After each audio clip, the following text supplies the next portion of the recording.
All right.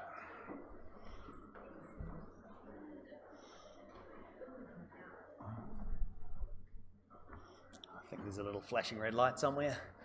Okay, kick it off again for a bit. Now we're going to do some practical things, some practical tasks. Now, some of you guys, I don't know whether you have a similar sort of background, are into technology. I imagine. I've been cutting code since the 80s, worked as a professional software developer for a decade, worked in some big, quite large multinationals, and I have found coming into the law about 10 years ago to be kind of hilarious in terms of the relationship between the law and the legal profession and technology. I mean, like, you would laugh if it wouldn't make you cry, because it's almost like oil and water when dealing with the technical and technological aspects of change and how the legal profession works. And I think there is a pretty big dollop of skepticism here.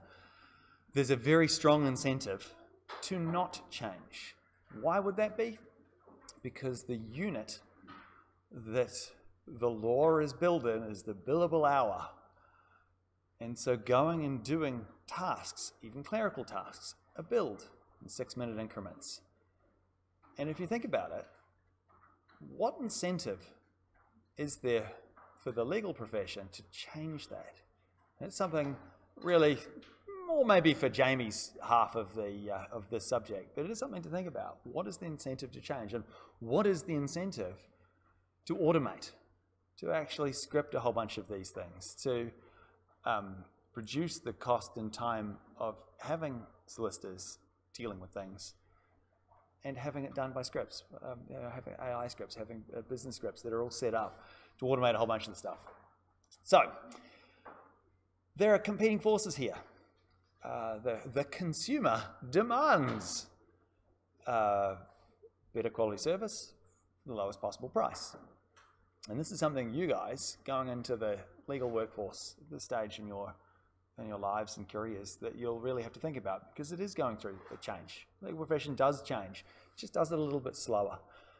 And partially, and again I say this tongue-in-cheek, because the rules for changing things, like every industry changes. The taxi industry has undergone pretty big change in the last 10 years with the gig economy, and, your Ubers and things like that coming along, transforming the way that business works.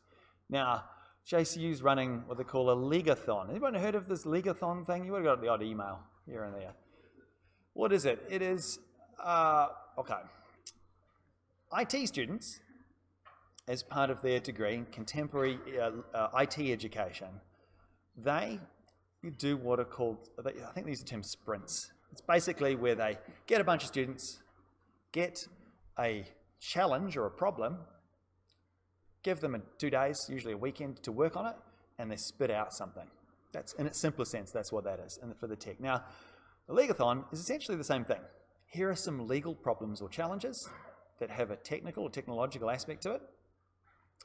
What are your thoughts?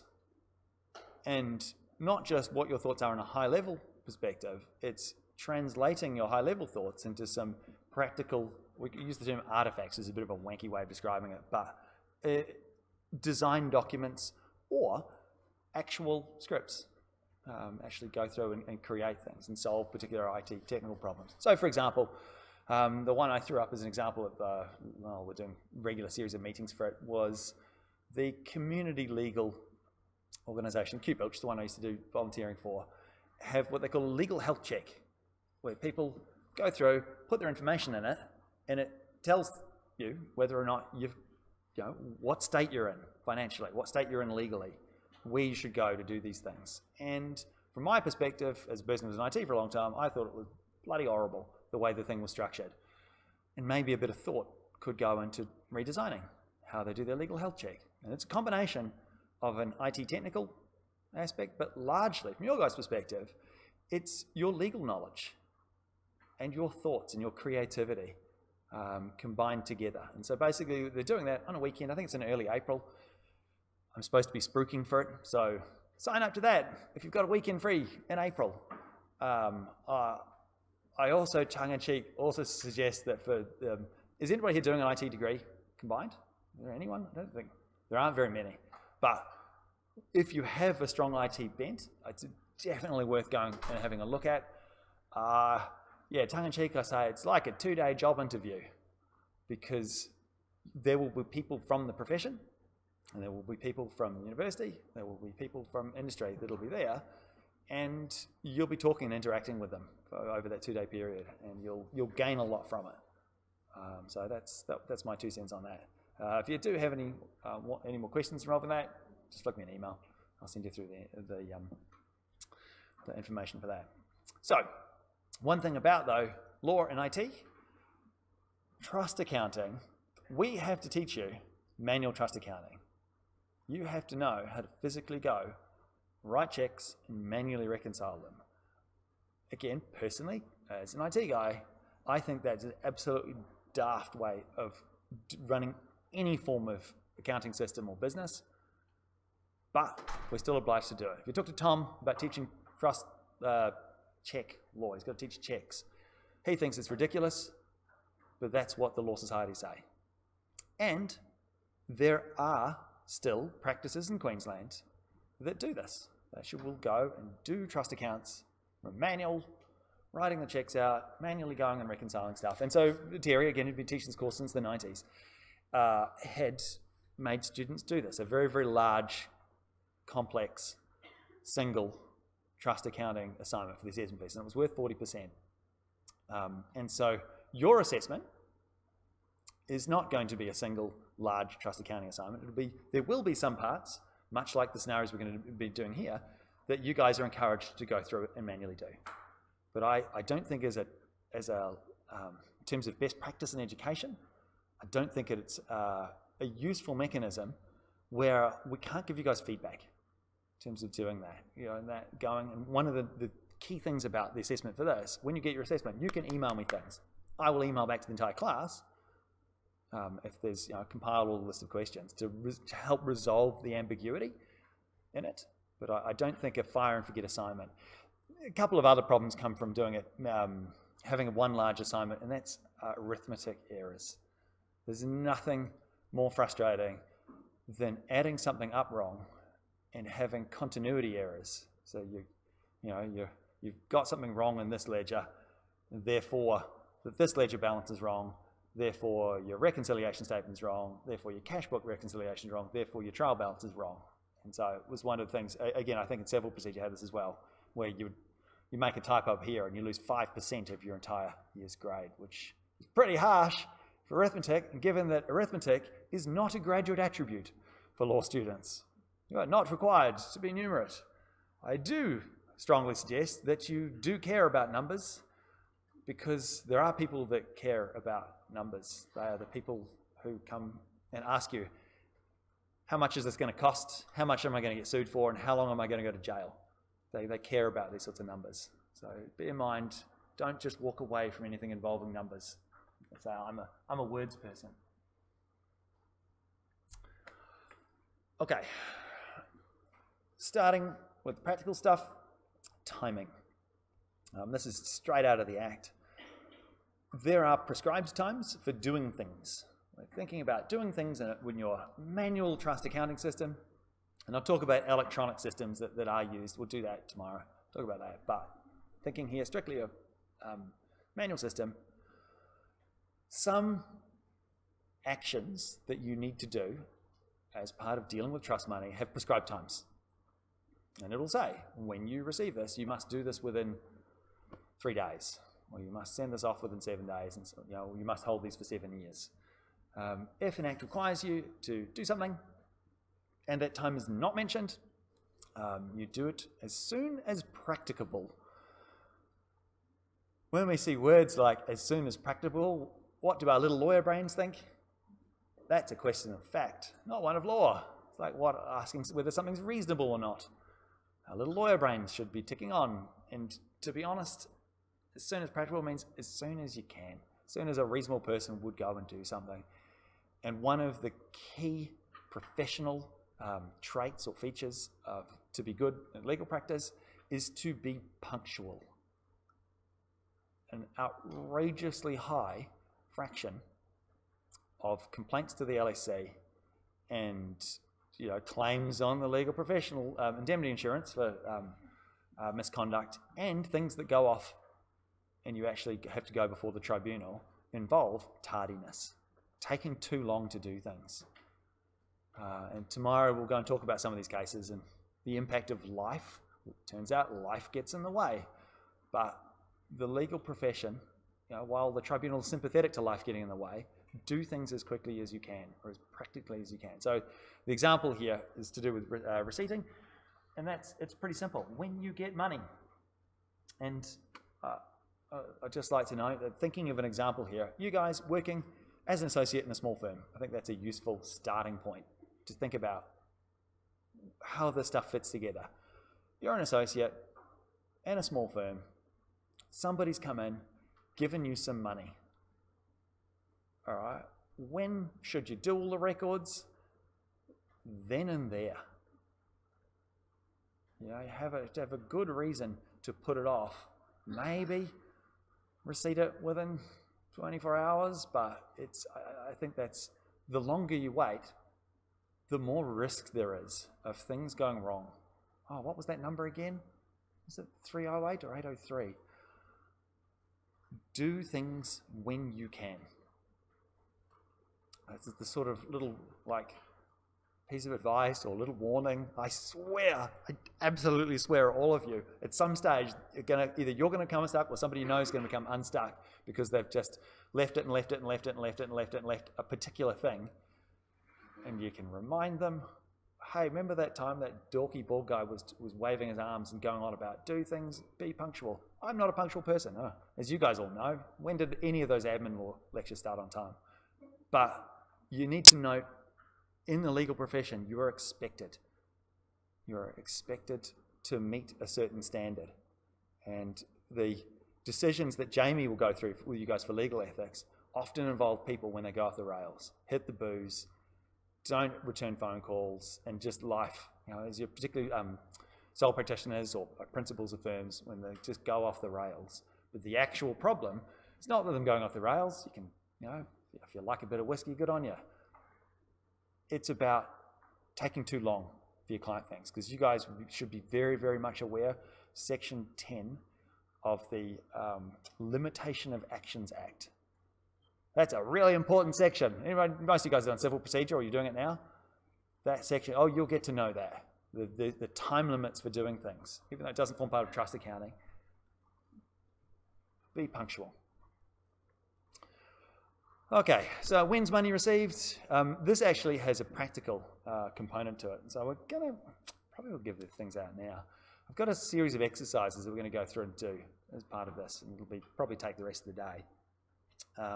So I'm going to hand those out. Yeah, I'll do it right now. What you need to do.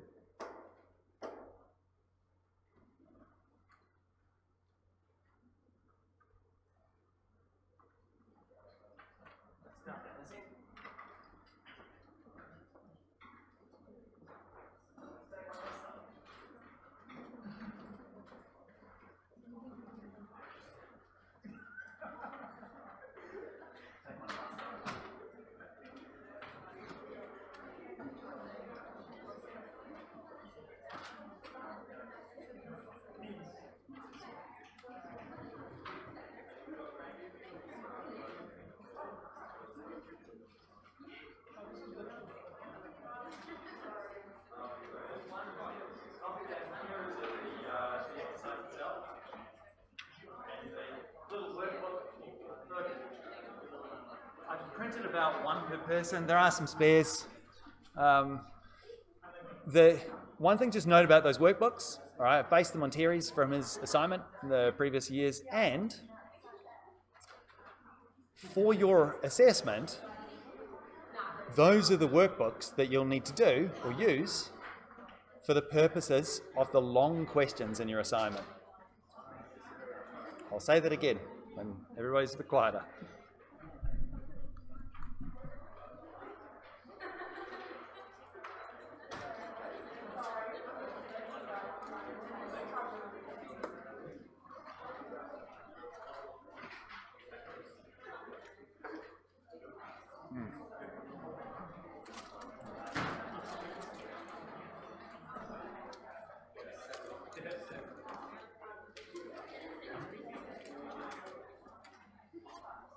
All right.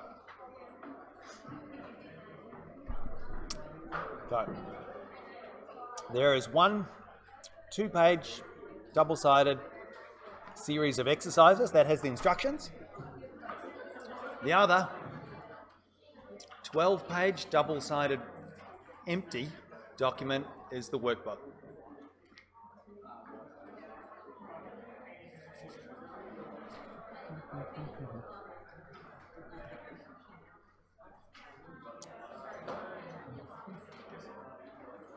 I don't know.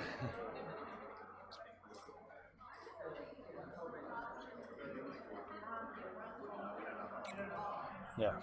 So there should be. So you should have one lot of instructions, which is 4 pages, and there's a whole pile of those workbooks that you'll be physically writing on. That one, it's all good. So there's spares there. So if anyone needs them.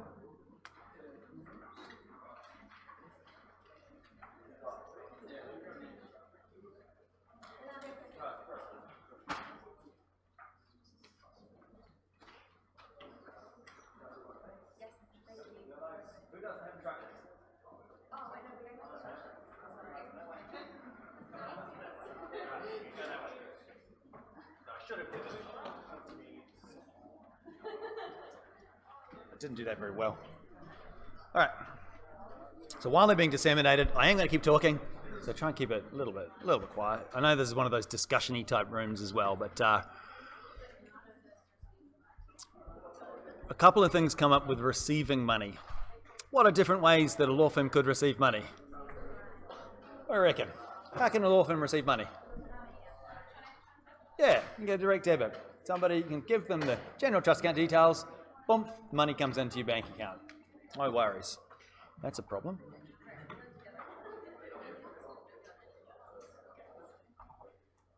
It's a bit of a worry. Other ways you can receive money? Check. Yeah, someone writes a check out. Go and, again, take a check. You have to go physically down to the bank and deposit it in some way. Another way you can get money is through actual cash. Like physical. Now, cash actually has slightly different rules. And again, I'll talk about it tomorrow. It's not sort of an exception to a whole bunch of the rules here, but really, those are the three main mechanisms in which law firms will receive money. Generally, when I'm referring to the receipt of money, by default, I'm thinking in terms of checks, either bank checks or personal checks. Now, what you find though in terms of receiving or receipting money, the idea of receipting is that when somebody comes and gives you money that goes into the general trust account, you have to make a note of when that happened, and you have to record a whole bunch of details that go with that. But for things like direct deposits, when are you going to know whether the money's gone into your bank account? What's the moment in time?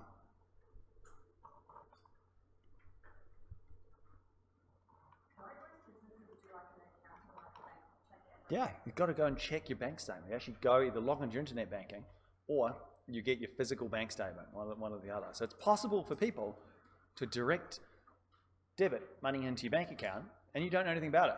Or worse, it comes in, you don't know anything about it, and there's no reference on it. And appreciate, once things are in the general trust account, you have to be able to identify it before you can take it out again.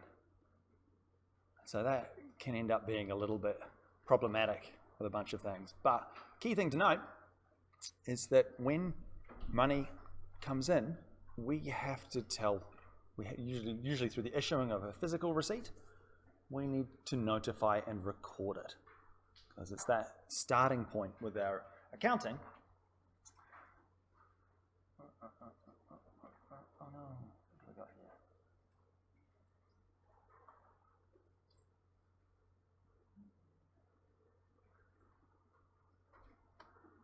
Yeah, so it's the starting point with your accounting to make note of that, because that's going to be the first entry that we're going to be going and recording and looking at. Now, again, they don't put a particular time frame on this. Notice they had the general timing rules. This one is a more specific timing rule, but it's still very vague. As soon as practicable. going back to that golden rule, do it as soon as you can. As soon as you can identify, if it's a direct debit, when you can go and identify who that's from, issue a receipt. Go through, physically go create a receipt and put all the information on that. Do it as soon as you can. LPR, by the way, that's the regulation. So you'll find that I'll mix and match in this between that. The sections, the relevant sections from the Act are around the 200, 220 to 240, 250-ish. Whereas in the regs, they're in the sort of 28 through to 45. So if it's a small number, it's probably the regs. I probably got them right. Probably. Let's have a read. Some of the stuff is pretty boring, by the way. I'm literally just going through, here is this section, this is how you do a receipt, and it has to have this information. It's really dull. You're doing trust accounting. It's difficult to make this exciting. Okay, so it's, again, but there where it's got Section 18 talks about if no time is allowed, in fact, it even repeats the stuff in Section 18, so things got to be done as soon as practical. And it's got to have the right bits on it. Another key thing to note here, not required for your trust accounting exercise, is that usually they're in carbon paper. Have many people in this room ever used carbon paper? Like, do you know what I mean? Well, I didn't know whether this was going to be a tricky generational thing. What's carbon paper? Exactly. Yeah, that's all it is. It's just a copy. You put an inked piece of paper that goes between one layer and another layer. So when you write on it, it copies or transcribes the exact thing you're writing on the page underneath it. Boring as. You say that that's in duplicate, or you can have two lots and say that it's in triplicate. In ye olde days, before we had these new age things called computers, that was how all of these accounting systems would work. You do things and you duplicate it. And again, it's about minimizing risk. If there is an error, if there is a dispute, we can go back and cross-check it against the other thing that we've got. And so that we're talking about making a carbon copy. That's what that means.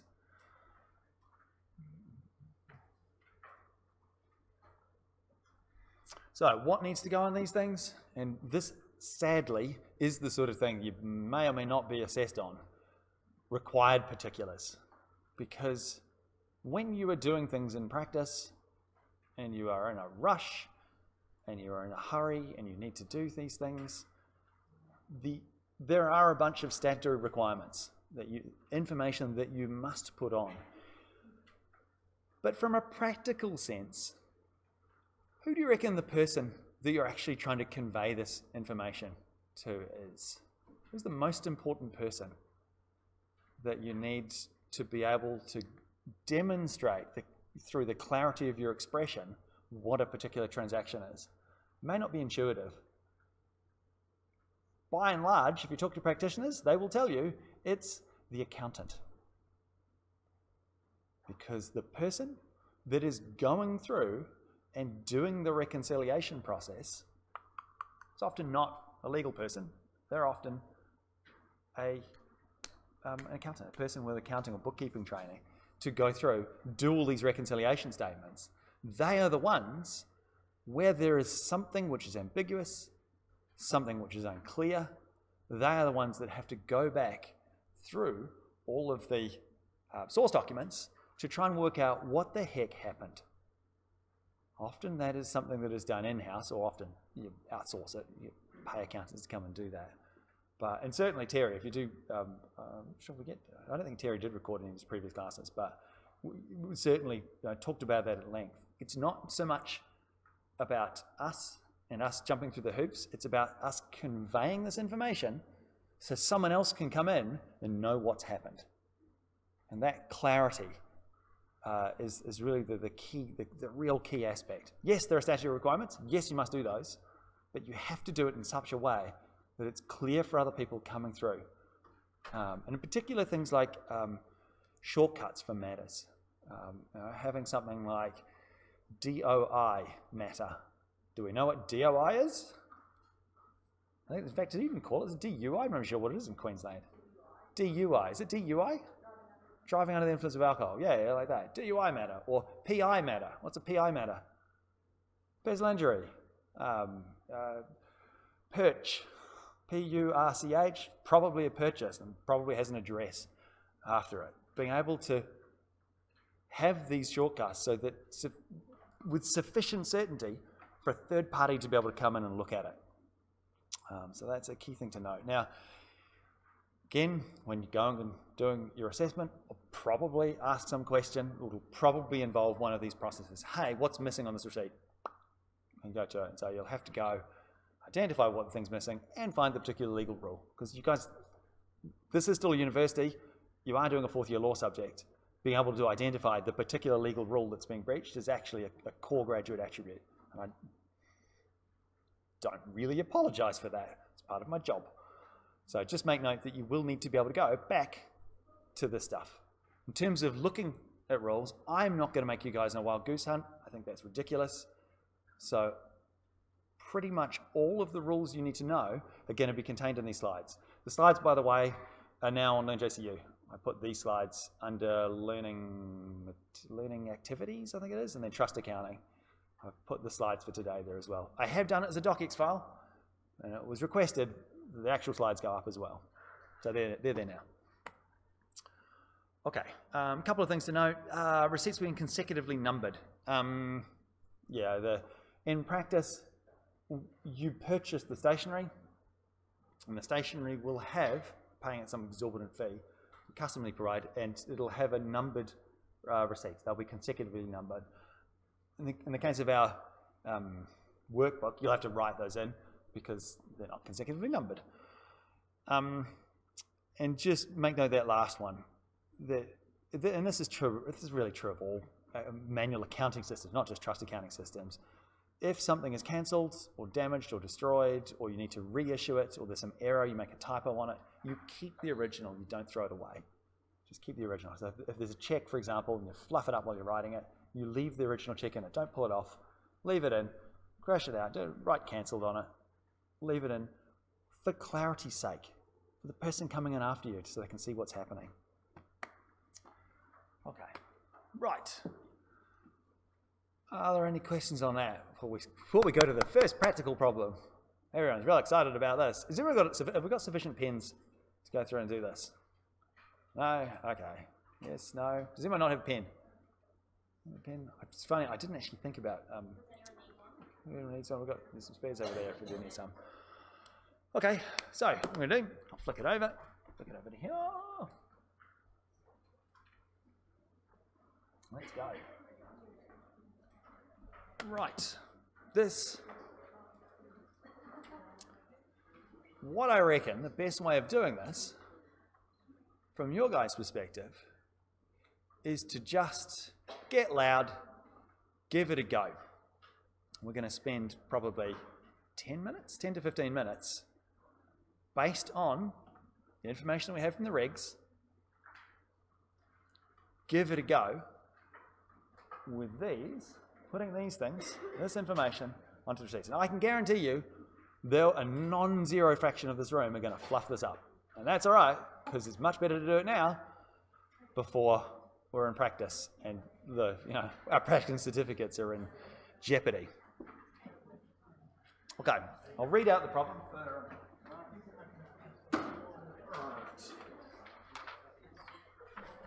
I'll read out the problem, and then I'm going to literally just walk around the room. This is going to be busy and noisy. We're going to go 15 minutes, so I'll go to 20 minutes.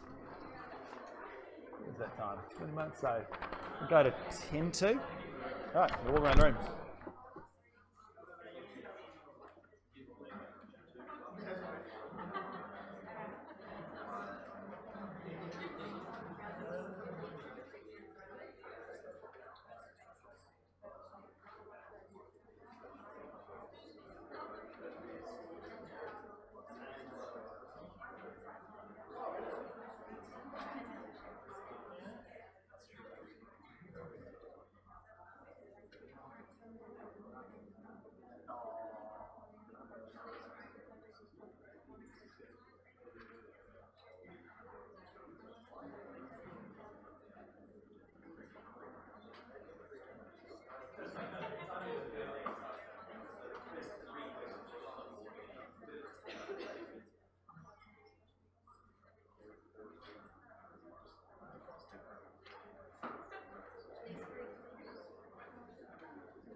I should look at my answer too.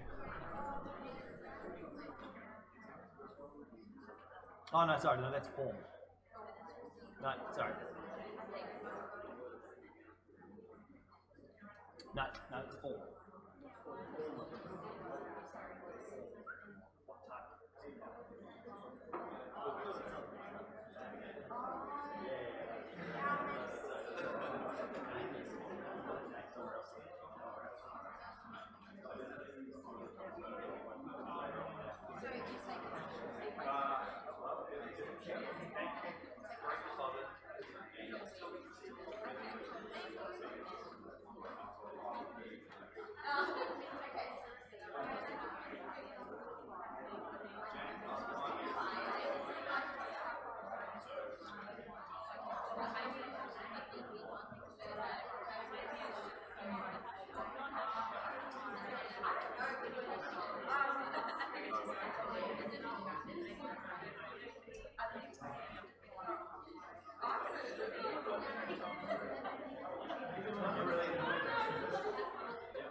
So a couple of things to note here.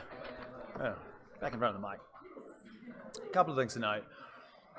In almost all of these source documents, you'll see this, what we call the, Terry refers to them as what, the Trinity, or the three important pieces of information. And they're under the on behalf of and the file reference. So J.A. Brown being the person, B2 being the matter code, and the bit after that, purchase of 1 Apple Street from R.A. and S.B. Smith being the matter description. Remember when I talked about trust accounts and trust account ledgers being on a matter basis? Matter by matter by matter. All right. Now, in theory, what's the only piece of information we would need? If this was a digital system, what's the only thing of those three information we would need to be able to retrieve that information? Which bit? If we had a digital system, if you needed to retrieve that exact, or know which particular matter this is associated with, of those three bits of information, which is the only one we would need? Just the reference number, B1. There's only going to be one B1 matter, and B1 is going to be J.A. Brown's purchase of 1 Apple Street from S.A. and R.B. Smith, or R.A. Smith, whatever. But we put all three of those things in there because, well, we're human.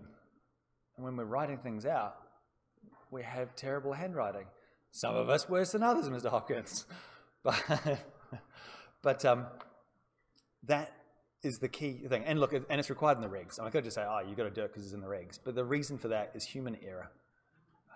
That's where that is a problem. So, I'm going to push the button.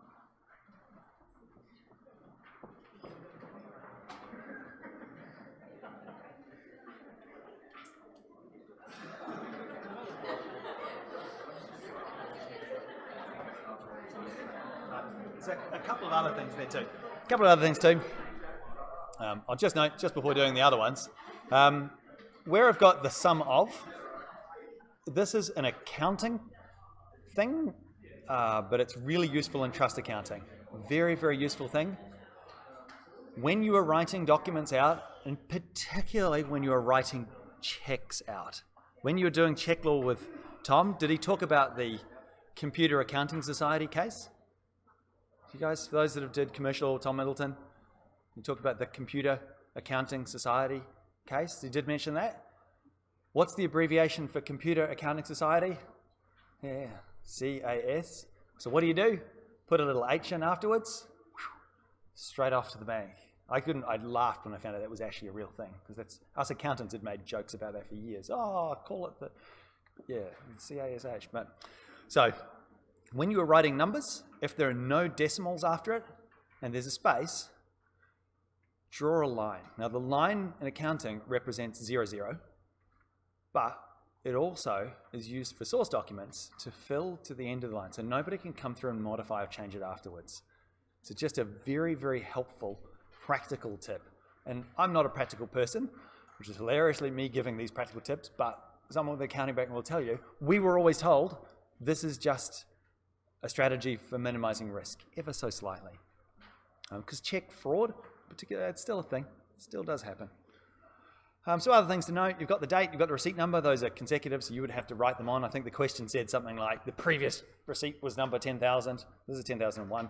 I'm not sure if your demo has the firm information on it. It doesn't? Okay, so you'd have to, I don't even think I didn't put the firm information in the question, so apologies for that. But again, in the regs, you have to have the name of the firm and particular sufficient details in order to identify them. Now, the other thing to note here is that when you've got a bunch of money, if it's for multiple purposes, you need to say so. You need to say what it is there for. Even if, and this sounds again a bit funny when I say it, you have no idea what they're talking about. Oh, this is the money left over from my Centrelink check, and oh, it should have been this, and oh, this is for this, and this is for that, and this is for this, and okay. You write down, your client's giving you whatever details or information, these are the way that they want this allocated. At the end of the day, the client is giving us money. They're giving us money to hold in trust. And they're giving us money to hold in trust for specific purposes, and that is their will expressed in this document. And even if later on they change their mind, oh yeah, we need to move this money for this or this money for that, that's fine. But you need to note it down when you receive it. Okay, so that's the first one. All right. Has anyone had a go at the second one? A check, I believe. All right, there's a couple of things to note here. Do you have to record up here? Do you record the date that it's in the direct deposit, or do you record the date that you receipt it? That's a trick question. You actually record both. Why? Because the regs say so. And I hate having trick questions in assessment, so you can have them all now. So you're not going to get any tricks. That's it. That's the sort of.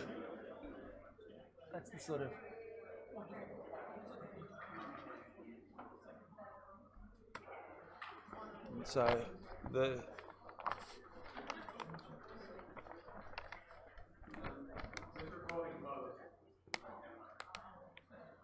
Recording both. Yeah, put it up there. Something like that. Notice that there's no field for it, so you just got to put it somewhere. Nah, not at all. Yeah. Oh, yeah. At the end of the day, in fact, we were talking about this before. It's actually not, in terms of your assessment, doesn't matter at all. Just follow the regs. Doesn't bother me in the slightest how you guys go about doing it.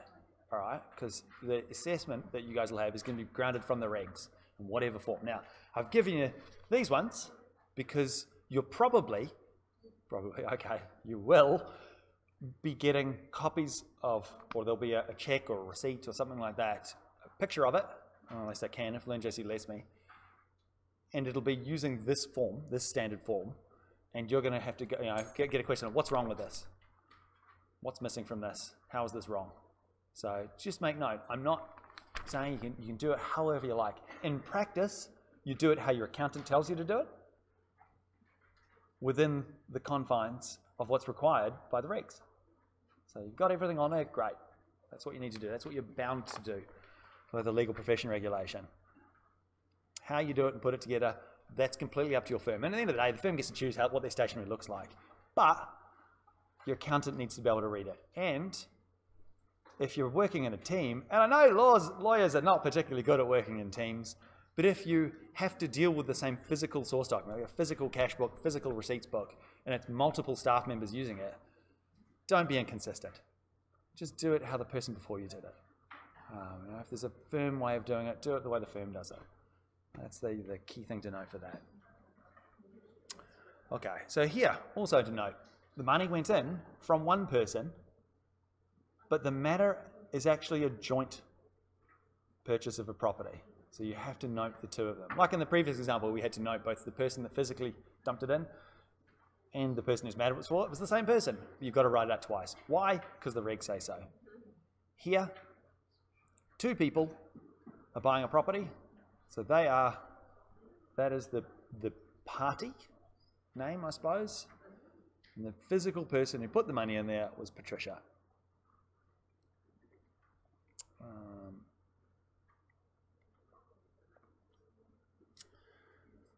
Okay.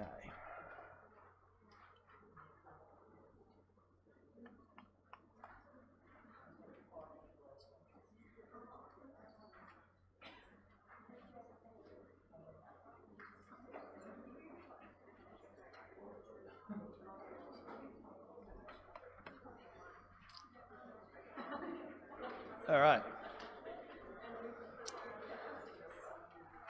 What do we reckon about the last one?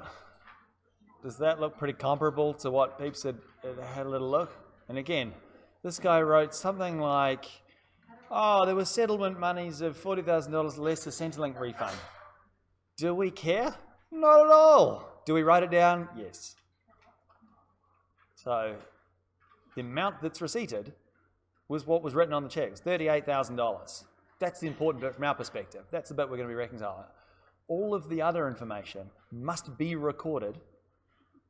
And if people are going back and cross-checking and doing these things, and Centrelink calls or whoever, they can go through and check that. From our perspective, we've been given a bunch of information that we need to record, sure, but the amount is still 38 grand.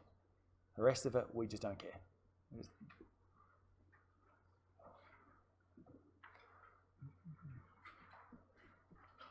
I always found it interesting that it doesn't require you here, by the way, to write the check number down. As I don't believe that's in the, well, it'd be funny if it is in the regs, but Terry never taught us to do that. Don't need to write the check number. Okay. that is receipts. All right, so okay, we've got a bunch of checks over the day. We've issued receipts because we're really good and we listened to Simon's lecture and we were punctual about doing our receipting. What do we do at 10 minutes to 4 in the afternoon? If we're the most junior person in the office, it's the task always given to the most junior person in the office. What do? Yeah, the bank run. You wear a shirt with a big target on you, and you wander around with a big thing. Was it a big canvas bag with dollar signs written on it? And you trot down to the bank, and it's kind of strange when we go back in time and think about it, because physical cash was more of a thing. You guys have lived, fortunately, in an age where it's not really been as much of a thing. But the act of going and doing the banking has non-zero risk associated with it. All right, you go, you physically grab hopefully just all the checks, because at the end of the day you get robbed. What are they going to do? Check written out to a trust account. Can't cash it. So we grab all those together, we trot down to the bank. Do we deposit each of the checks individually? No, that's dumb. We'll be there all day. We are obliged, though, to fill in a deposit form. So the next task is to fill in deposits form.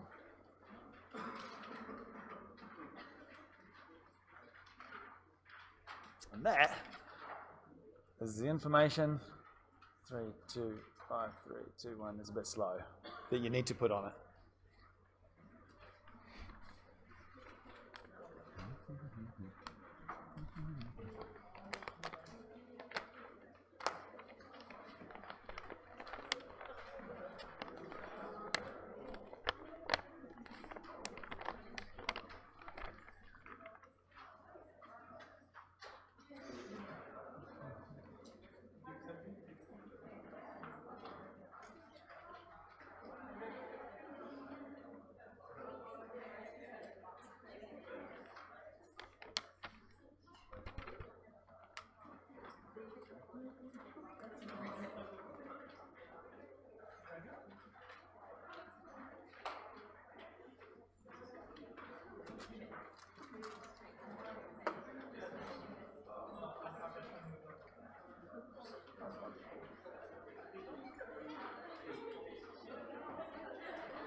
Slide.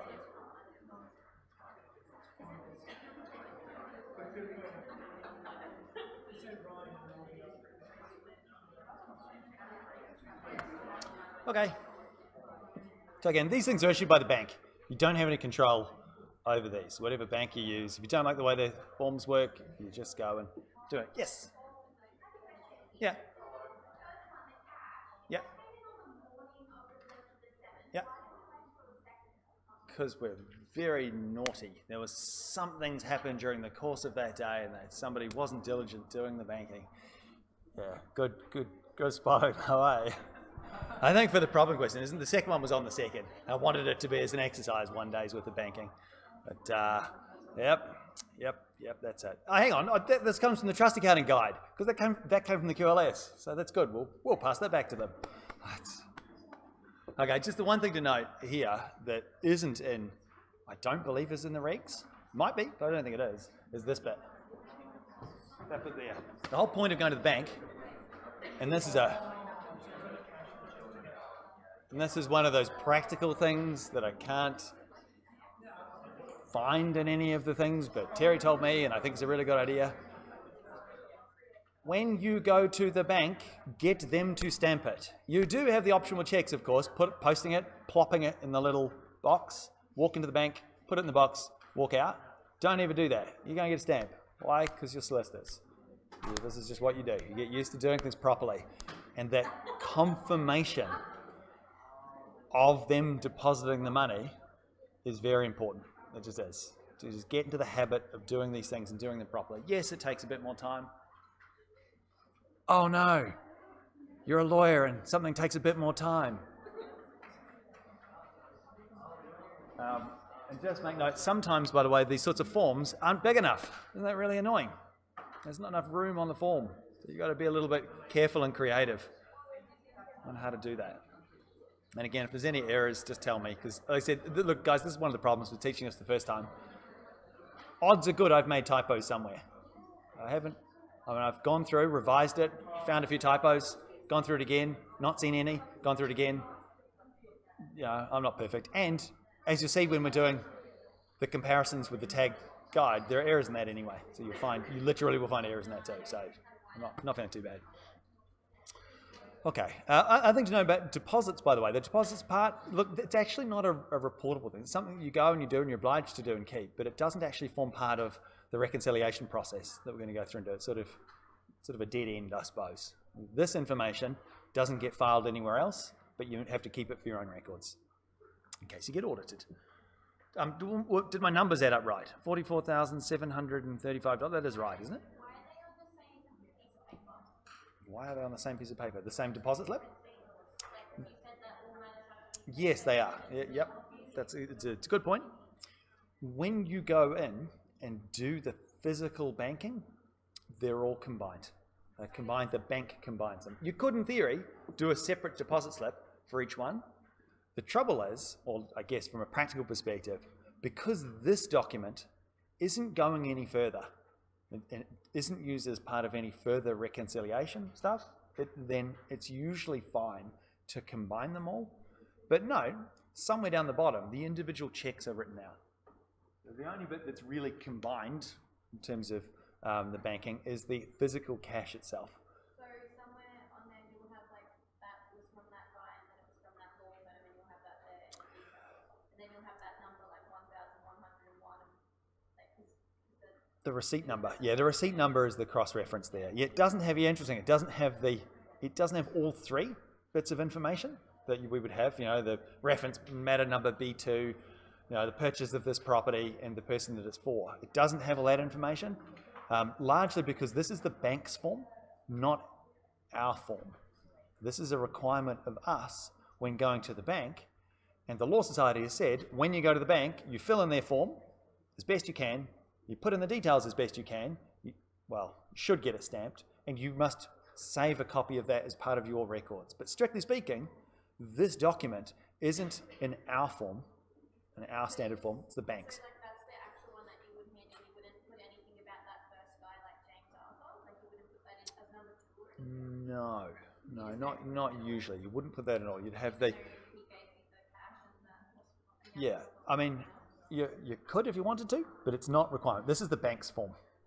So at the end of the day, it's what the form that the bank has for their form for doing a deposit slip is their form. And we just put the information that's required of us to put in terms of their form. How many deposits can you put on one form? Like say you have like 3 or 4 matters in one day, you put them all on that one. Yeah, you do that. When you do the banking, you do it as one rush. So this represents one banking moment, I suppose. One. As many checks as you've got. In fact, you would do them all. And they're just like...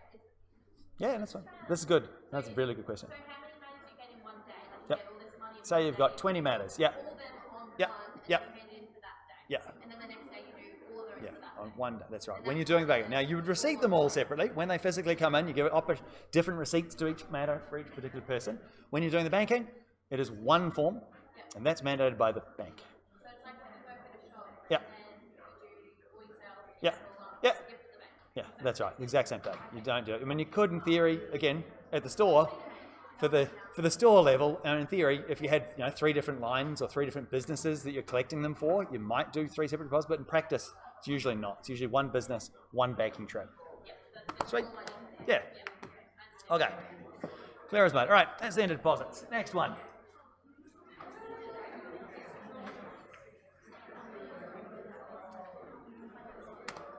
All right. Small font. Should we take 5? Do you want? No? No. Carrying on. We'll do some checks. All right. We'll do checks and then we'll take 5 and then we'll carry on. There is actually quite a bit more to do. So there we go. All right. Checks are things that are if there's one area the most problematic, checks are the most problematic part of this. Remember Tom's definition of what a check is? Remember that? Negotiable instrument. Basically, a check is an instruction asking the bank to do something, to pay money to the person, either the bearer or the person like listed on the check. It's an instruction to the bank to move money from your account to somewhere else. All right, what happens if you've got no money in the account? What's the common expression for when you've got no money in the account, you've written a check out for lots of money? Okay, yeah, John, well, it bounces. It's a refused payment. That is why checks, there's a difference between somebody giving you a check and somebody giving you a bunch of cash. All right, cash is good. Check, I mean, a check that is drawn on a large institution might be comparable to getting cash. In fact, if anything, it's slightly safer because, you're not carrying a big bundle of money with a target on you. But checks are instructions to pay. And the key thing to note, or the key point that you actually I don't think you do in Tom's class, is what a bank check is. A bank check is a special kind of check where you purchase an instrument from an ADI or bank, and they are the ones who guarantee it. So if you think about that, it's kind of like if I write a check out, Simon Neil James Walker, and I'm handing that to someone, all right, it's telling this is a check, it's an instruction from my bank to pay out of my Simon Walker's account to the person who presents the check. It's cool, it's fine. If there's no money in it, too bad. That's the person who's cashing the check's fault. My fault, but regardless, there is that aspect of risk to it. Whereas a bank check is a slightly different instrument where you go to a bank and you purchase that instrument off them. And they then give a check that says, this is a bank check from the National Australia Bank. And when that is presented, the payer, or the entity that money is drawn against, is the bank itself.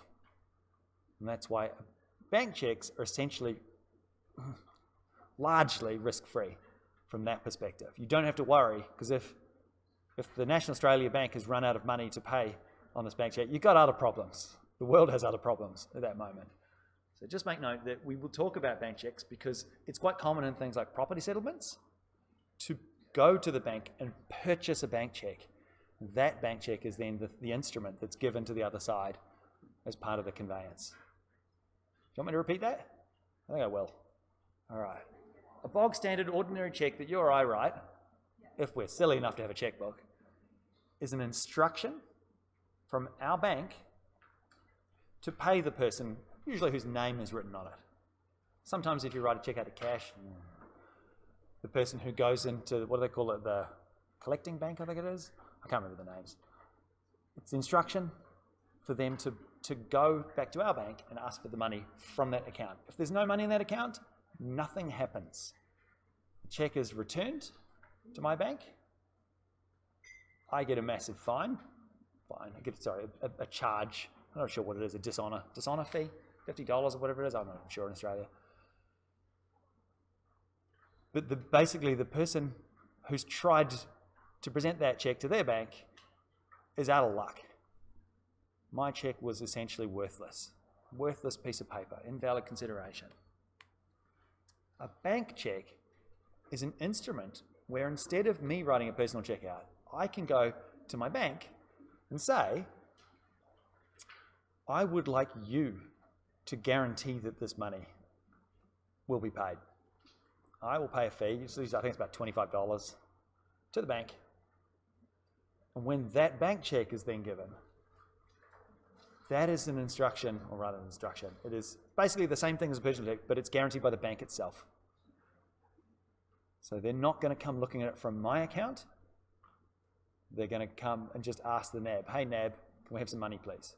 It's already been paid for. So the money's already been taken out of my personal account as part of me purchasing that instrument. Does that make sense now?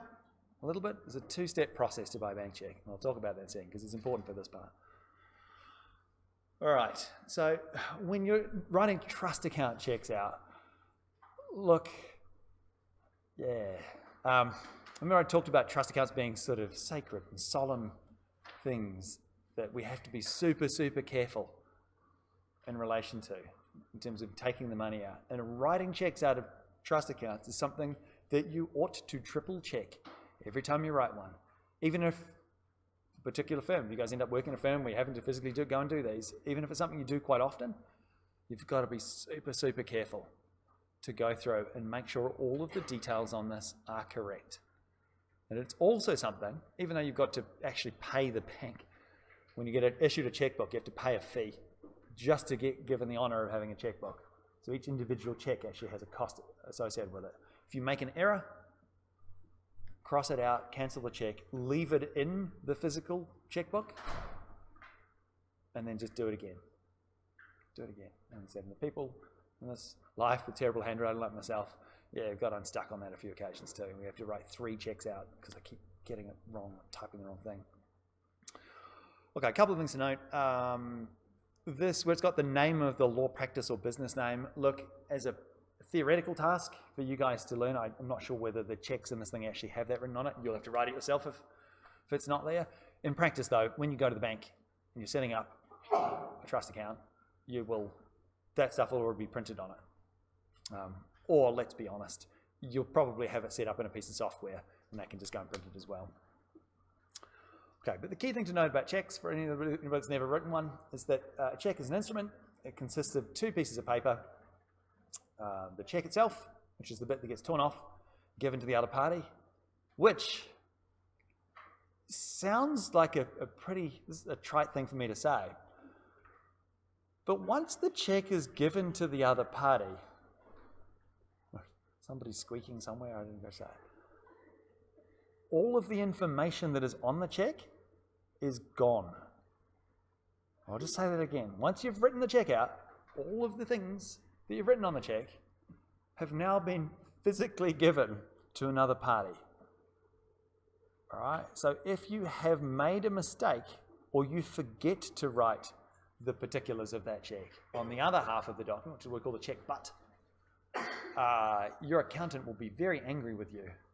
And then possibly later on, the Queensland Law Society will be very angry with you because you've got no control over that process and over that document once it's gone. Sometimes you can call people up. Oh, hey, that check I wrote you, what was on it? And they'll be fine. Clients don't really care. Oh, yeah, it was this written out to this. Sometimes they're gone, never to be seen again. So just make note, and this is really a practical thing, when you're doing this, make sure that the information both on the check is right because you don't want the wrong amount or the wrong person for that money to disappear to, but also sufficient information is retained on the check butt itself.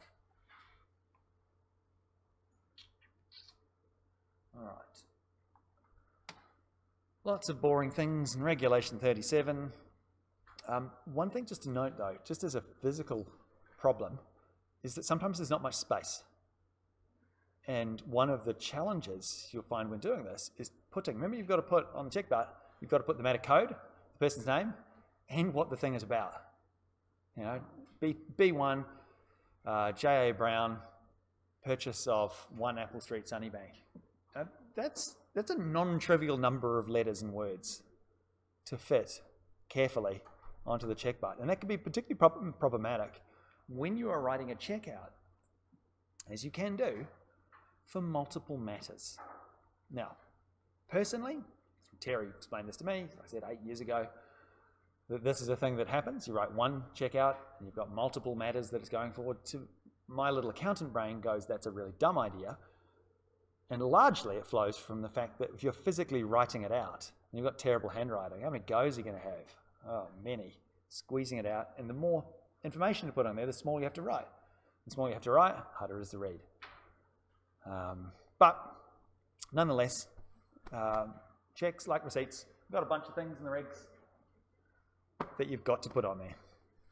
And I believe in this, in the practical problem that we have, I think there is a check where you've got to put multiple matters on it. I'll come to that. All right. So what do we need? We need date number of the check, amount, obviously. It's got to be both in words and in numbers. Name of the person. Details clearly identifying the name of the person and the matter reference. Details clearly identifying the ledger account to be debited, which is very much the same. Those two, that D and E. are those three things, the three pieces of information collectively. And particular is sufficient to identify the purpose for which the payment is made. What's the difference between the matter description and the purpose? The matter description is the supersed. Buying a house at this address. The particulars is the subset. Paying search fee, paying stamp duty, paying professional fees in relation to that. That's the subset of information. And the regs require us to do that, even though, strictly speaking, the Checks Act doesn't. I don't think the Checks Act even requires you to write in the check button. I'm not sure. You guys have studied check law more recently. Does the Checks Act require you to actually write any information in the check button? I actually have no memory. TC? Memory? What's your memory of commercial law? No? Jess, is it? Do you have to write? I don't even know. I really couldn't tell you. It's been a while since I had a lecture with Tom. All right, let's do some checks. Now, do you want to take 5 or do the thing, or do you want to just turn this into a bit of a free-for-all? If you guys need to go to the toilet, do it, come back, and we'll just do this and spend like 20 minutes doing checks. Does that sound about right? To do these? It's probably about right. Some of you will just whiz through it, and some of you guys, go take a break, get some food, and then we'll, just do it. It's low-key.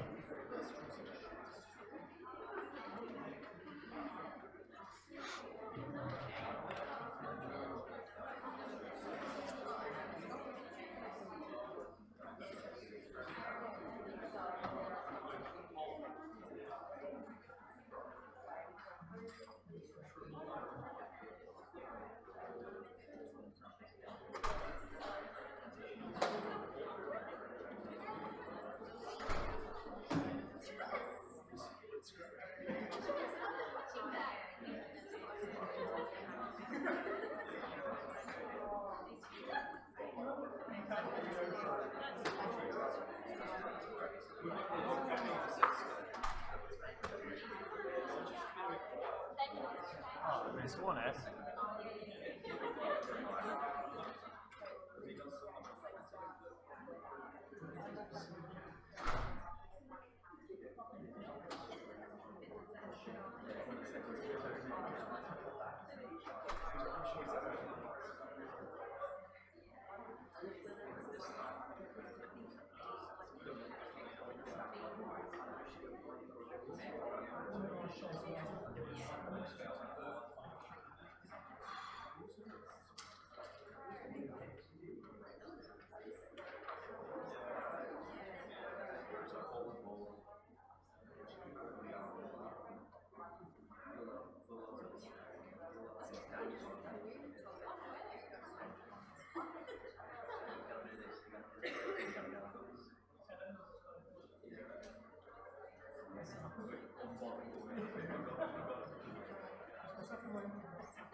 We'll go all the way through the trial balance and then go home.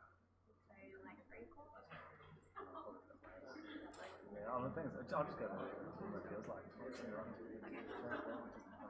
It doesn't matter, man. I've got to get through it. The thing is, if we go, we need to go home earlier today, stay longer tomorrow, Yeah, or vice versa. people probably want to go Early today. Yeah, probably. I don't know, I'll put it tonight. That's it. We'll reach a certain point of this. So we go.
This will learn me for on the slide. I've divided all the slides up, that's how much you put on. So the second part actually goes over the limit, and that's it. So I'm going to add them all back. Click. Dull as.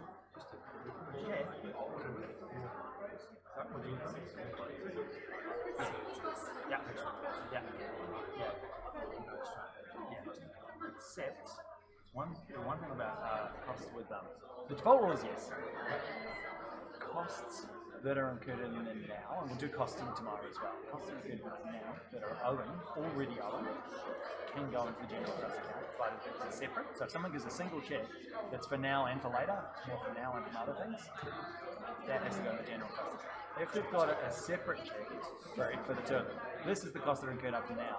This is for future costs, retainer or whatever. This one can go straight into the office account because it's paying for things we've already done. Whereas legal costs for things we haven't done yet, the law profession says, has to go into the general trust account. That's why the practitioners, the principals of firms get real grumpy when fees that are actually already due go into the general, until the trust account rather than the office account, because that means you've got to wait for the time to draw them out with their high-price yeah. There were some fees that are due as well.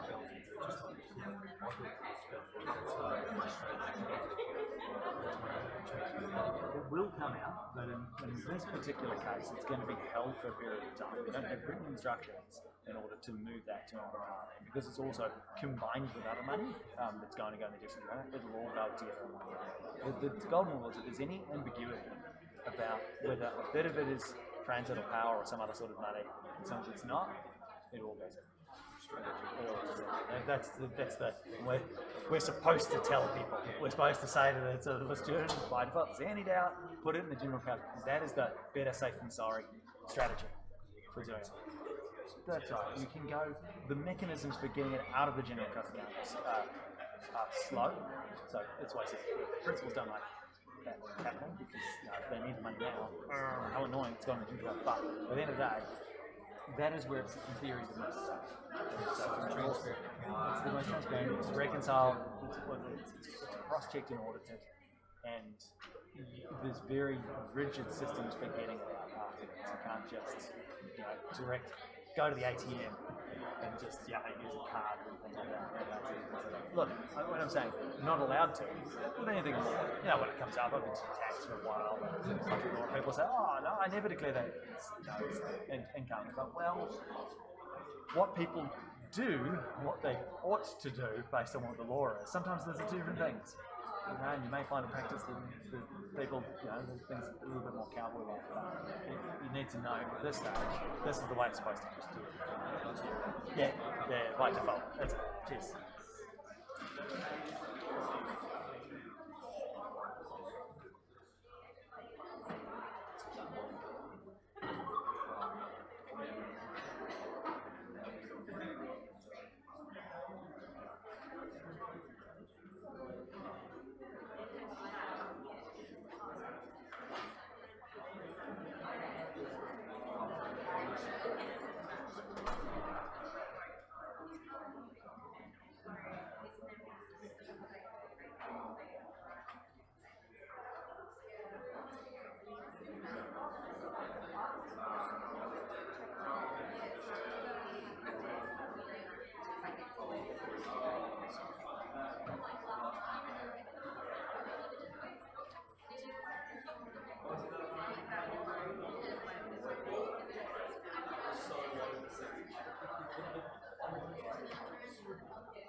Oh, jeez. Thanks for that.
First one's the hardest one, by the way, where it's got the Office of State Revenue. Single check, $6,000 for the first matter, $4,000 for the second. This is where your handwriting gets real small.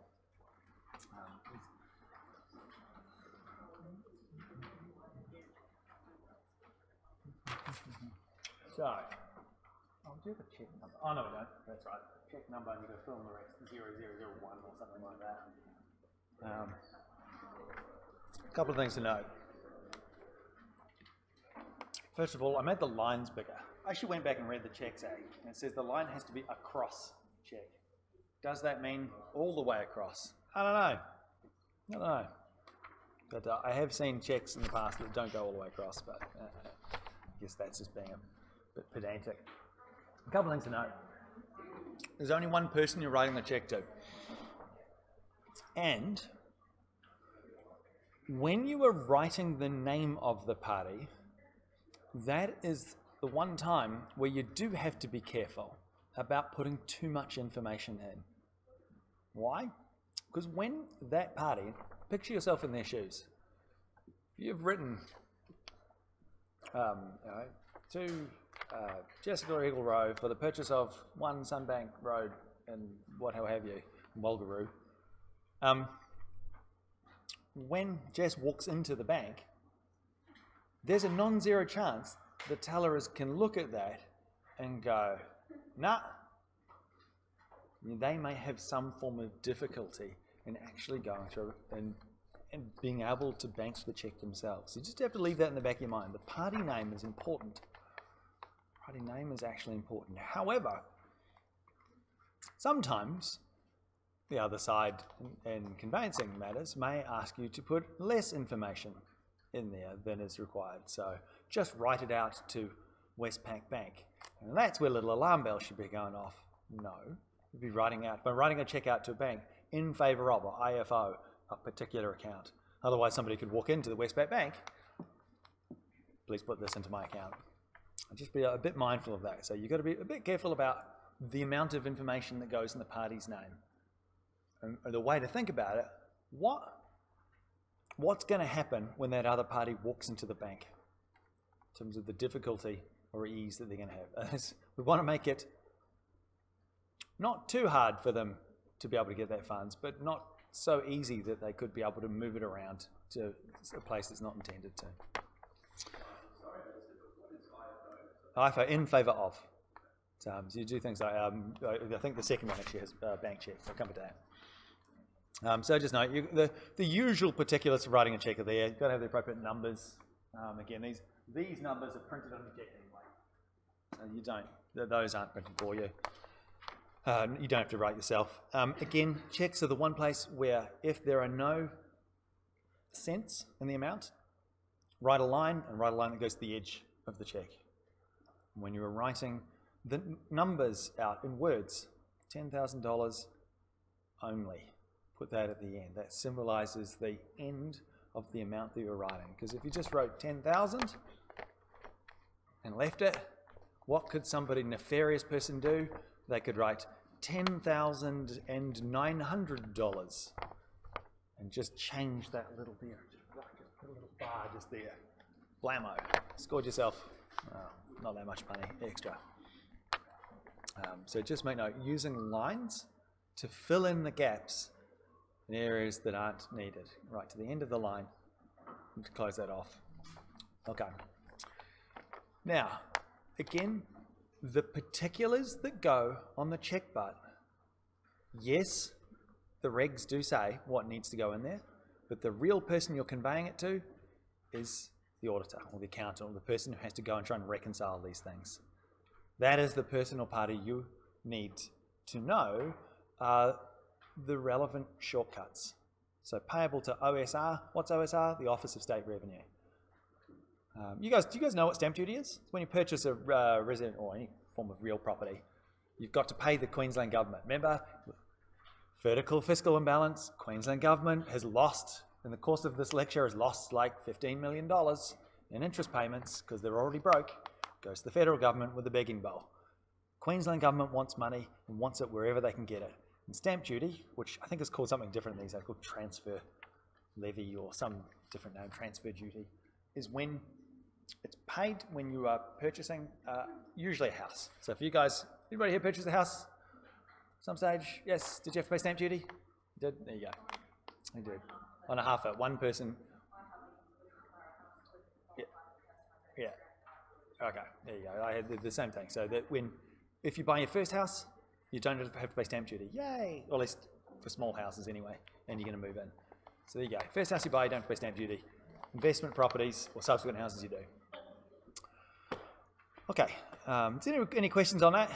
Just make note of this bit on the side. Yep. What does the negotiable mean? And doesn't it say that the checks are not allowed to be cross-negotiable? No, they have to be.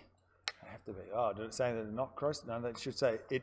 The idea is that with trust account checks, okay, people that have done check law a bit more recently than me probably remember Section 55 of the Checks Act a bit better than me. But basically, there's two things you can do, right? Not negotiable, and you're going to have two crossed lines. Okay, this is really stretching my memory. I think one of them means it's got to go into a bank account rather than just being paid cash. And the other one means it can't be, don't quote me on this, transferred to another party in due course. Oh, I don't know. I remember Tom telling me he went into the bank one time and they didn't know. Which one? It can't be a holder in due course? Okay. If it's crossed off. Okay. So can it still be assigned to another party by signing it on the back? I can't remember. From my perspective, these things mean it has to be paid into a bank account of that name. Again, I'm perfectly happy to be corrected on that by people that have read Section 55s of the Checks Act more recently than I have. I actually have no memory of it. But trust account checks have to be like that, from what I've gathered anyway. This bit here. 1, 2, 3. Has the reason for the payment, which is stamp duty, the matter reference, and the party name. Now, again, this is where space matters. If you have space, you could write B2, JW back, and then in brackets underneath that, purchase of 1 Sunnybank Road, or 1 Apple Street Sunnybank, or whatever the particular matter is. But if you don't have space, again, you're trying to convey enough information to the accountant as you possibly can. If you don't have space, put what is needed for the next person to be able to identify what the heck is going on here. In the case of payments, this bit is the important bit, stamp duty. That's the particulars of the item that's there. Because appreciate, from when you're reconciling this goes off to 2 ledgers. There's one check that we've written out of the trust account, the general trust, that's going to change the ledger balance for 2 separate client matters. This client and that client. At the end of the day, remember, a general trust account is 1 bank account. Everybody's money goes in it. When it's coming out in the form of a check, you can do it as a single check. I personally think that that's batty, but I'm not the person who writes the rules, and I'm not the person that determines what I've got to teach you guys at the end of the day too. Yeah. If it were me, my little accounting brain says just write 2 checks. But in theory, you can do it this way as well. Okay, next one. Yeah. The stamp duty and the 4,000 have to be on separate lines, or like if I have enough space, can I write stamp duty 4,000 on one line? Good practice, probably 2 lines, I would think, as long as it's clear that that number associates with this stuff, and that one associates with that one. You possibly could even put a line in between them, in between each of the matters there as well. What do we got? Okay, bank checks. All right. I'm just going to read, where's the question? On the same day, the settlement for JW and PB's Black's purchase of 1 Station Road Springwood requires a bank check from ANZ. Now, usually you'd go and get a bank check from your own bank, which is the NAB, but I'm mixing and matching Terry Stationery and the problem that's there. So, we're essentially asking an ADI to back a transaction. We're asking them and saying, look, we're writing you a check out, and you're going to take the money out of our trust account to buy an instrument that you now back. So the person who's receiving this bank check has the assurance that it is backed by the financial might of the Australia and New Zealand Bank Group, not by whatever may or may not be sitting in the Allen Bond Law Practice Trust account. Essentially, it's transferring responsibility.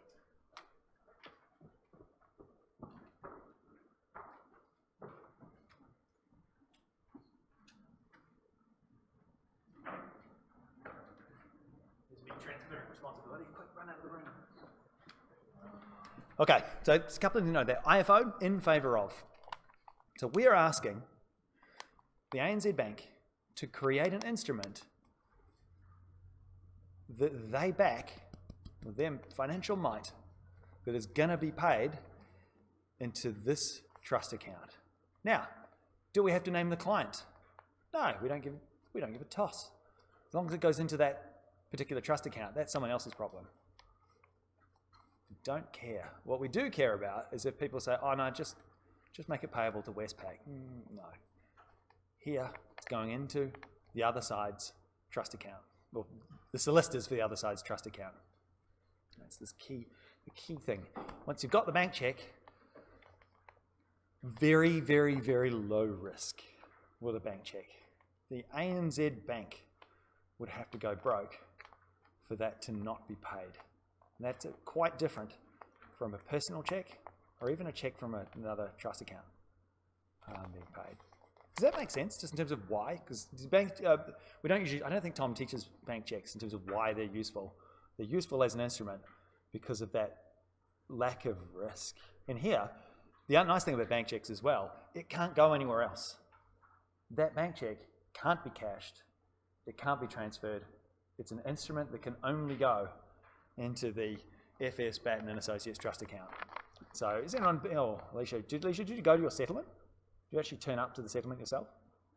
The property settlement, when you bought your house? Oh, yes, I'm sorry.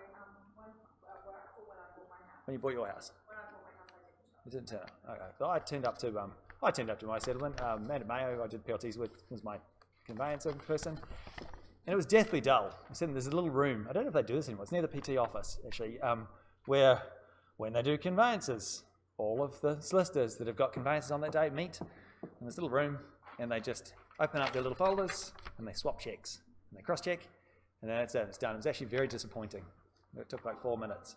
I was so sad. Depends on what your role is. Like, if you're having to collect something, you see the people who have to collect, like, the transfer document, they've got their file search, they get the transfer document. And they go and check it. Tick, tick, tick. Yeah, they do go and check it. But it's the sort of thing where it's not a long-winded affair when you're doing settlements these days. And these days, there's a thing called PEXA. I don't know if you guys have heard of PEXA. I don't know, Chris Davies might have talked about that in land law. Yeah. Did he talk about that? What did he say about PEXA? Did he say very positive things or probably not quite so positive things? What did Chris have to say about PEXA? It's open to abuse. Yeah, that's it. And Terry has pretty much the same view on it as well. So, lawyers, technology. The idea of PEXA is to automate property settlements, to be able to have this electronic thing where we can just go and do and swap that. And it was released with such great fanfare that this was going to solve all this problem and everybody would be able to do it and be so much more efficient. Wrong. Plagued with problems. And it'll just take a long time. All that starts to become mainstream.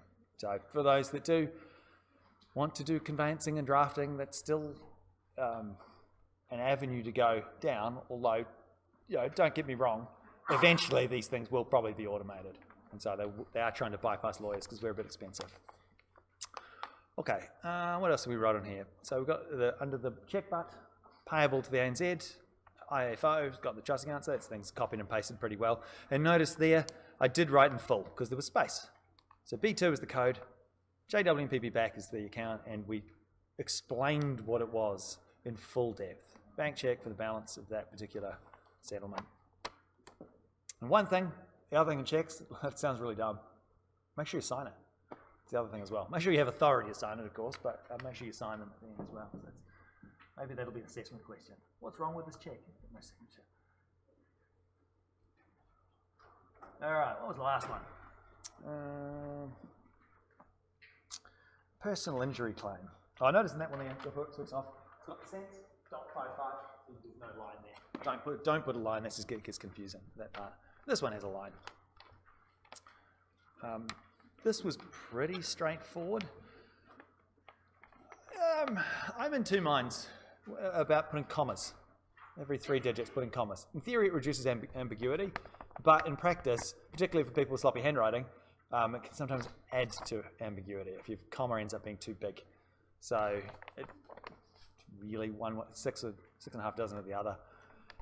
I think the Trust Accounting Guide, they do use commas every 3 digits, but it doesn't move. You're certainly not going to be set on that. All right. Yeah, okay. I don't have anything else to add on the check side of it. Was that pretty straightforward? Did you guys give that a go? Writing a check is one of those things that you have to do. And look, it is the most fraught with danger. It is the part where you check and you double check and you triple check. Because once that check is gone, if you've made a mistake, yeah, particularly if it's gone into naughty person's hands, things are going to come back and they're going to bite you hard.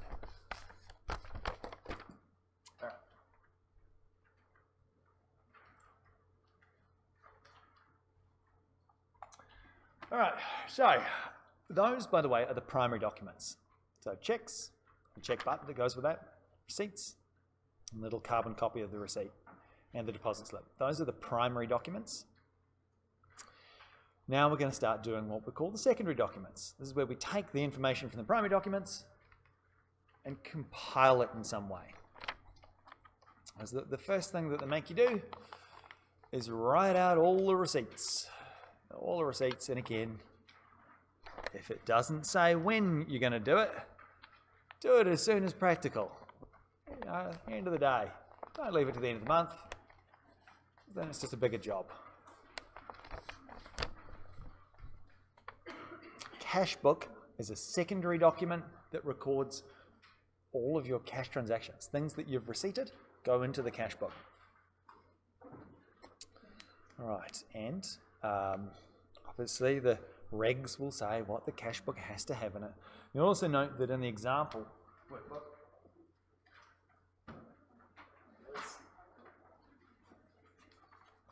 the cash book that's in there, yeah, it doesn't have columns. Again, I've taken this from Terry.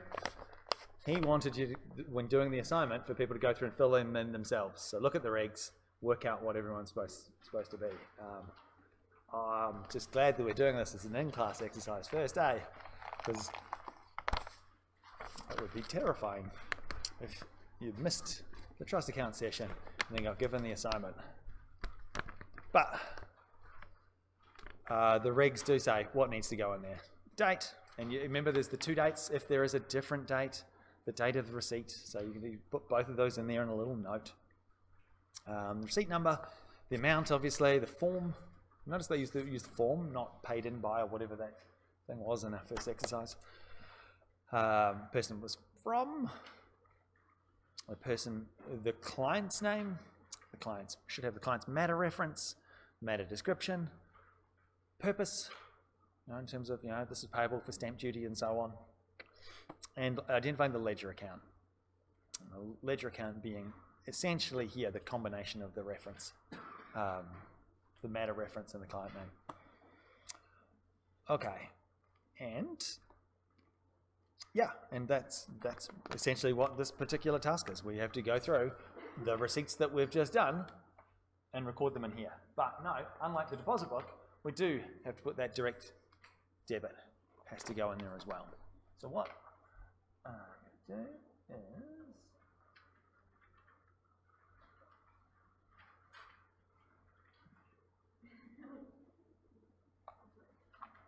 I think that it's kind of a bit unfair for you guys to just do it like that and be expected to know what each of the columns are. I think that's kind of pointless, so I put those in there. All right, so next task. 10 minutes. 10 minutes. We've got to about 25 plus 2. enter those receipts. So the receipts that we had in the first exercise, hit them up.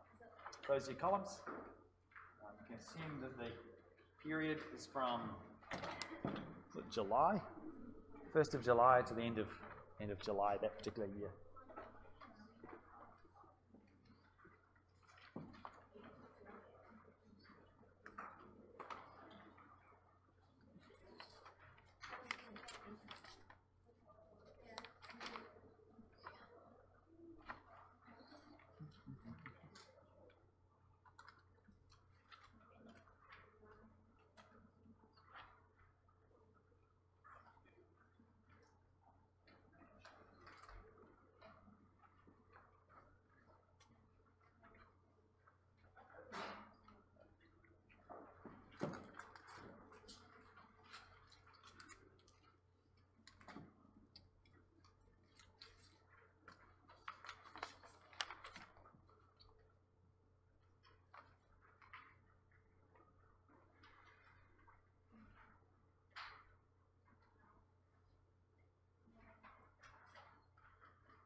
All right, let's have a look.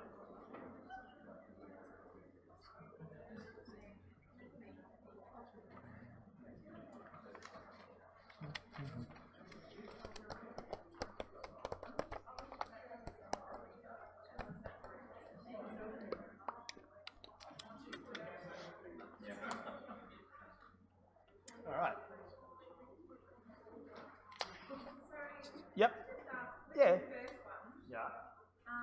Why are we putting professional costs into the trust account if they're paying cash, unless it's been paid or something like that? Because professional costs when you're paying for services that are about to be done have to go into the trust account. If they're costs that are already incurred, they can go into the general account. So it is like That's a rule. Yeah.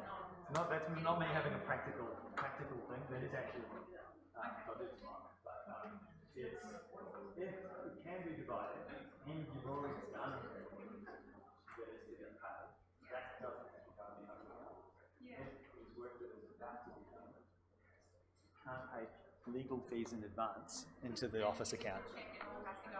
And if it's one check, that's right. If there's one part, yeah. You need to know this idea of mixing money, and the golden rule is if you've got a check and it's got some things going in the office account, some can go to the general trust account, the whole thing goes into the general. The first one, I just didn't understand the cash with professional costs. Yeah. Why we're putting that in there. Yeah. Unless It's we're getting a paid. good point, actually. It wasn't form cash, too. Yeah, well, assume in that case that as that packet, it was for professional costs for the matter still ongoing. I think that's it. That's what I want to think. Yeah, I'll change a whole bunch of these things for my benefit. I'll change the question next year to make that clear. But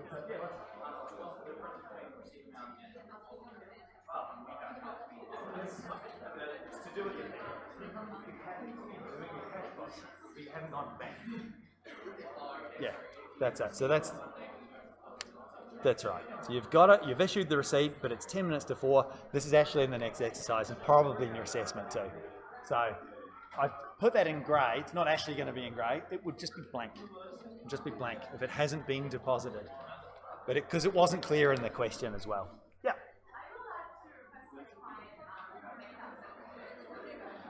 Yeah, you can ask your client for whatever you like. Yeah, absolutely. And with professional stuff, again, things that have been already done, you can ask for that to be paid separately. But it's a work, and you appreciate that just from a pragmatic perspective. Sure, you've got a law firm. Why are you doing work that you don't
Okay. Are we happy with this? Do you want me to go through this? I'll go through this now. It's got exactly the same information as what you've got in your little receipts book. Your little receipts book. It's got the exact same piece of information. Just note the multi-amount is split up in terms of each of the things that the client wants the money to go towards. Again, this is an auditing thing, so when the auditor goes through, this amount was allocated to this, that amount was allocated to that. But basically, it's copying and pasting the stuff from your receipts onto here. And also note that where it's got the, this guy here, DD, direct deposit on that, you still have to record the fact that on the bank statement, it's going to say the 25th of, June. Oh, found my first typo. Yeah. Yep. It does have the, just got the dates with that, it's gone in as well. Yeah, you got, well, again, that's just the same as having this twice, with that one is different, I would think. And so that's just a format. That'll be it. Yeah, I actually think these are both wrong. That should read the 6th. It was a week ago. Right? That's the first typo at work. And was that the second minute? I'm not sure. The first amount was the second. Well, it's not when it's deposited, remember, it's when it's received. It's received on there, not when it's deposited. So you put the deposit amounts there as well. Okay. All right. Payments. Flip side of that.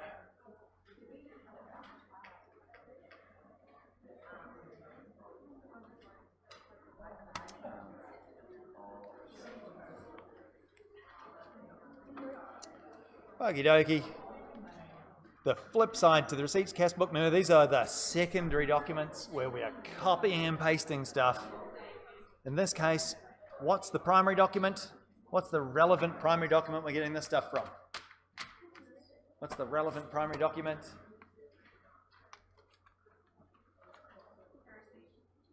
No, this is the payments. It's the check butt.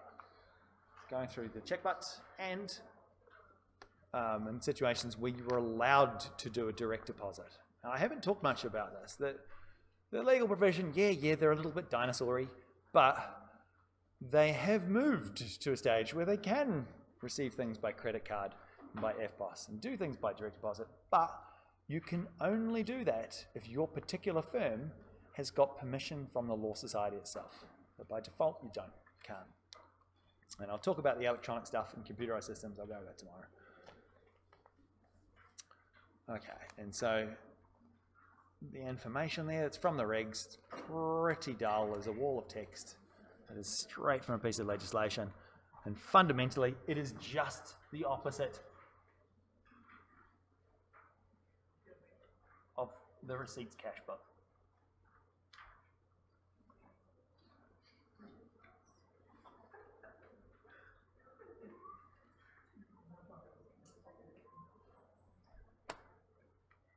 So, a bunch of columns, you have to fill a bit in the top, which is the period and the name of the law practice.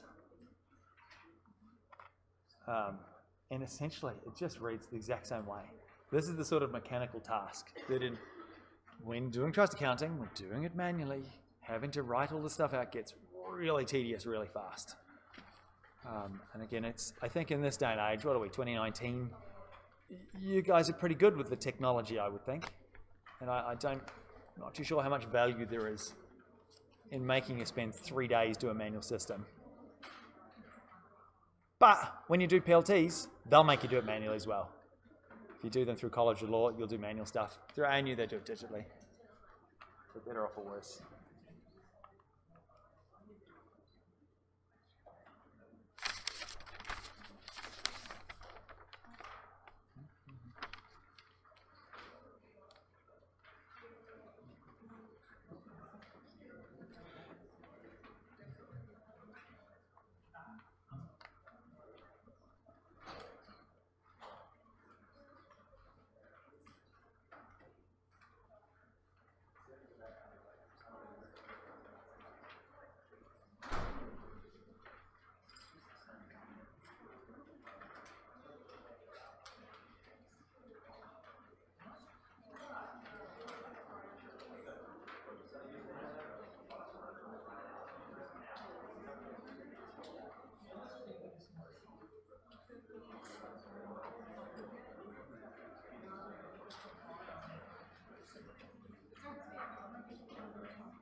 Okay.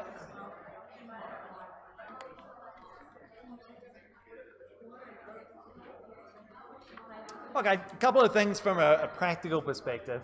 Put lines between things. It seems really dumb, but again, conveying the information to the auditor is the key part. So the person who is coming to try and do your reconciliations can read your writing and knows what the heck you're doing, what each thing is about. All of these bits are in alignment. All of that account name, matter reference, matter description are all in alignment. It's a real key thing there. So you note for that first one where we've got the check for two different amounts, one check, but for two different matters. You've got to regurgitate all of the information for each of those in each of those little parts, which can be, again, it's a non-trivial amount of writing. And like I said, I was listening to Terry's recordings where he said that they'd have, in a month, they might do 200 transactions, which to me didn't sound like a lot.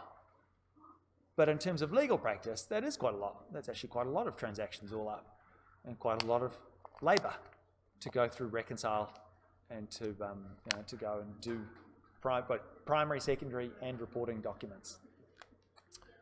Okay, now apart from the typo, and another typo. What's the typo on this? I saw that just now. Oh well. I'm trying. I suspected there would be some. Said I've checked and cross-checked, but I have no doubt that there are going to be some errors in there. Also note, again, if you're doing this manually, do your lines to the end. Nobody's going to come and be fraudulent about it. It's just about being clear to the person who's coming after you to look at what you're doing. Anyway, is this stuff pretty straightforward? This stuff should be pretty straightforward. All of those should add to that. All of those should add to that. They should be the same.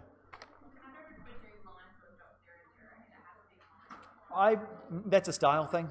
Personally, again, I come from an accounting background. Lines, we did lines. That's just what we do. It's just the way that we were trained. It's really up to you guys, as long as it's consistent in the system. So if I was doing that, if I walked into a firm and I was doing this, I would do what the person before me did. Or if there was a firm policy for that particular legal practice, I'd follow that. Follow that one first. Do what your principal tells you. If not, what the person before you's done. Maintain consistency. Right.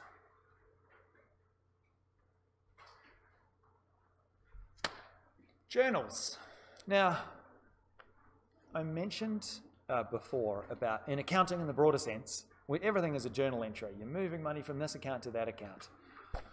When we have written authorization from a client, oh, what have I done? No? When you have written authorization from a client to move money from one matter to another matter they have, you can do that. And the process we do that is called what we call trust transfer journals. Doesn't happen very often. And it must be done or supervised by or signed off by the principal of your firm. Something that can't be done by associates, juniors. Yeah, so there's a section in the regs for doing this.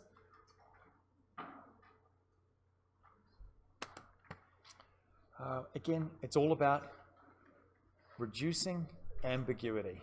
So you do have in your little workbook, there's a little section where it talks about, it's got a section where you can do some journals somewhere in there. Okay, things you've got to put in there. Date, the ledger that's coming from, and that's referenced the ledger that's going to, the amount, obviously, and some description. Fundamentally, that is about the reason why we are doing the transfer. So you need to explain why. Could just be, client needs more money for her criminal law matter. Move it out of settlement matter. That's fine. Okay. So we will do 2.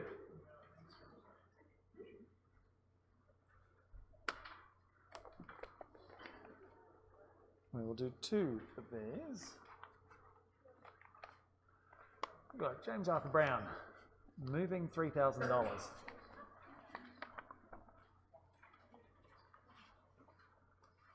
I think the key thing with this, when you're doing with journals, is trying to think about what's actually happening. We understand, why this particular phenomena exists. The actual doing it is relatively easy and straightforward. The question is why? Why are we doing it? Because you can't, if you have a particular matter for a particular client, the balance for that matter can't go below 0. If it does, you're in trouble. All right? And from time to time, you may have one physical client who has multiple matters with you, and that money is allocated to each of those matters. And you can call them up and say, hey, this matter needs more money. Can we move some from here to there? They have to come in, do it in writing, and it has to be authorized by your principal, and you can move those things over. And so it's the sort of thing that only comes up if you've got a lot of legal matters on the boil. And so it's something, I've got to teach you guys how to do it. It is a component. It doesn't come up a huge amount of time, but it's quite similar to the accounting component, by the way, when you're thinking about journal entries. So here we've got Mr. Brown attends the office, gives written authority to move $3,000 into matter ref Q2 out of matter ref B1.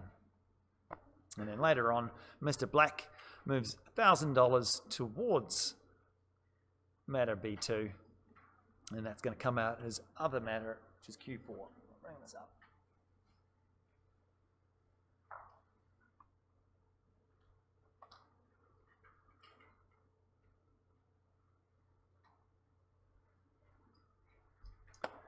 A couple of things to note there. When we've got this, and again, these things are blank, so you go through and fill in the particulars that need to go in there, the law firm name and the time period. But just note that these things, again, in a manual system, would have to be signed. You'd have to get the principal to go in, actually sign this column here with her or his name.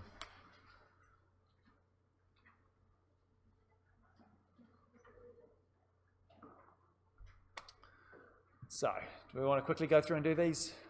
Oh, everybody's fading this time of the day. No, we'll carry on a bit more. So, a couple of things to note. When I talk about that debit and credit thing, debit and credit thing, it's the worst. Okay, so if we go back to that problem.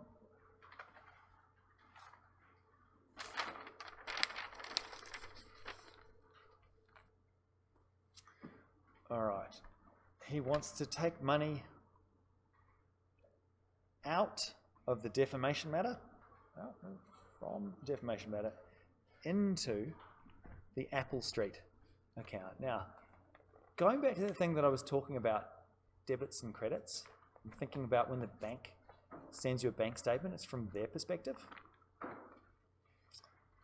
The accounting entity that this is done in relation of isn't a legal entity. The accounting entity is the general trust account. And from its perspective, we here are increasing. I think it's increasing. Yeah, we're increasing the amount which is going into the B2, the B1 account. This guy here. No, it's because that's increasing. Right, the amount that's owed by the general trust account to the B2 matter is increasing by $3,000. So that goes on the credit side. Whereas the amount that's owed from the general trust account back to Mr. Brown in terms of the Q2 matter is being reduced, which is why it's on the debit side. So we think of that like when we're reading our bank statements. NAB sends the bank statement. When I spend money, they have a debit side, and when I put money in, it goes on the credit side. And we think of it like that. But the entity in this case, accounting entity, is the trust account itself. If that's clear as mud, just make a note. Write note to self. Trust transfer journals credit increase, debit decrease. That's it. Don't have to worry yourself with any of that debit and credit rubbish. Okay, and the key thing to note here, be verbose. Use lots of words to describe these things. No one ever got in trouble for writing too much. You do get in trouble for writing too little. So by all means be succinct, but put what you need to do to describe the particular matter. Okay. Now, I've got to make some decisions here. What time do you guys want to go to? Now?